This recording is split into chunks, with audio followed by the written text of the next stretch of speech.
हिंदुस्तान एक सेकुलर मुल्क है। हिंदुस्तान के अंदर हर शख्स को मजहबी आज़ादी हासिल है। बज़ाहिर तो बहुत अच्छी लगती है ये बात सुनने में, लेकिन इसकी हकीकत क्या है कल पूरी दुनिया के सामने वाज़े हो गया जब इंडिया और श्रीलंका के मैच के दौरान मोहम्मद शामी नामी इंडियन बॉलर ने अपनी 5 विकेटें मुकम्मल की।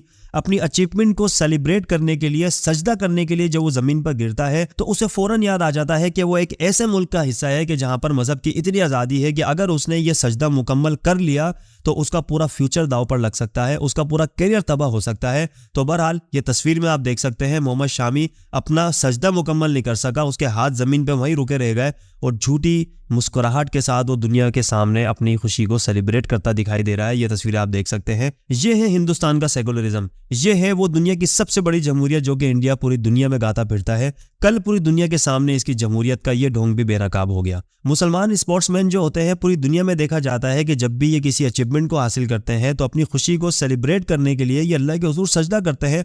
पूरी दुनिया के अंदर इस पर कोई पाबंदी नहीं है, लेकिन वाहिद दुनिया की सबसे बड़ी जमहूरियत होने का दावेदार, अपने आप को सेकुलर कहने वाला मुल्क हिंदुस्तान दर हकीकत कितना शिद्दत पसंद मुल्क है। इस एक्टिविटी से आप अंदाजा लगा सकते हैं कि जो अपने ही स्पोर्ट्समैन को अपने ही सरजमीन पे अपने ही खुदा के आगे सजदा करने से रोक देता है। हिंदुस्तान वो वाहिद मुल्क है जहां पर मुसलमानों को अपनी आज़ादी से खाने पीने की भी परमिशन नहीं है। पूरी दुनिया का ये इकलौता मुल्क है जहां पर गाय को माँ का दर्जा दिया जाता है और ना कि मुसलमान, कोई क्रिश्चियन या कोई यहूदी या कोई सिख भी वहां पर गाय का गोश्त नहीं खा सकता। तो ये अजीब व गरीब किस्म का मुल्क है। ये सारी एक्टिविटी देखने के बाद अपने पाकिस्तानी होने पर इस कदर फख्र महसूस हो रहा है कि बयान नहीं किया जा सकता। एक आज़ाद मुल्क की क्या हैसियत होती है, आज़ाद मुल्क की आज़ाद फिजाओं में सांस लेना किस हद तक पुरसुकून होता है, ये अब हमें अंदाजा होने लगा है।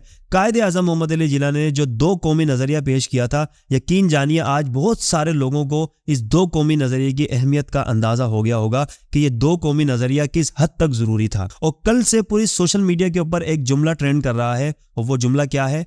कायदे आज़म मोहम्मद अली जिन्ना वॉज राइट। बहरहाल बहैसियत पाकिस्तानी हमें अपने आप पर फख्र होना चाहिए। हमारे मुल्क के हालात जैसे भी हों, हमारे मुल्क के अंदरूनी मामला जैसे भी हों, हर घर की अपनी कहानी होती है, लेकिन हम एक आज़ाद मुल्क के आज़ाद शहरी हैं, हमें इस पर फ़ख्र होना चाहिए।